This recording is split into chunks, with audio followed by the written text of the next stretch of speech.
ask you if you knew the difference between an inspection and appraisal during the real estate process. Would you know the difference, and would you know why both of those things are necessary throughout the transaction? Well, if not, let me just share a little bit with you. My name is Stephanie Deeds. I am the broker owner at Point Realty, and I am here for a little bit of factual information just to share with you today. So an inspection is typically where an inspector is going to come into the house, and he's going to run the water, he's going to flush the toilets, he's going to turn on the oven, he's going to measure the temperature, he's going to turn on the stove. He's going to go through the entire house and look at all the plumbing systems, the electrical systems, the foundation, the roof, basically top to bottom of the house. Now, I hear a lot of people say, did the house pass inspection? And I think maybe in some states they do have a pass-fail type of rubric, but in Texas, there's not really a pass-fail so much as are there deficiencies or not. Now, every house is going to have deficiencies because every house was not built yesterday. So there's always going to be deficiencies in maybe the code. If a house was built in 1982, maybe the hot water heater isn't up to today's code in 2023.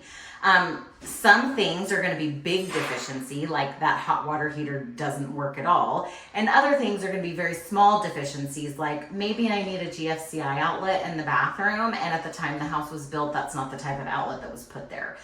So you've got big things and little things. Anyway, the buyer and their agent are going to go through that inspection report. They're going to look at what things are deficient, and they're going to decide what's important to them, and if they're going to ask the seller for repairs or if they're going to ask for money in lieu of those repairs. Okay? So the inspection is a maintenance sort of like, what is wrong with the house? Is anything wrong with the house, and is it a big deal? Okay? Now the appraisal, that is a question of value. Okay, so let's just say you're buying a $300,000 house. Let me tell you why you need an appraisal. Because the bank is not going to loan you $300,000 for that house if they don't have some sort of evidence that that is actually the value of the property. Okay, so the bank is going to order an appraisal, and the appraiser, is going to come out and look at the house, and he is going to determine if he believes the value is there. So he will look at comparable sales around, typically stays within the same neighborhood. If he has to go outside of the neighborhood, he will stay inside of the city for sure, and usually try to stay inside of the same school clusters.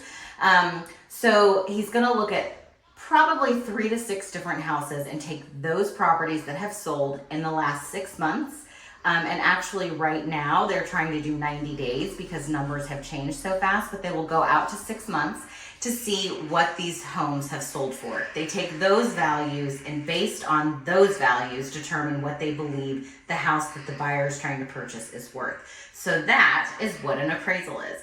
So between inspection and appraisal, inspection and appraisal, you're going to get a lot of different information, but all of it is necessary to make sure that you are making a good purchase.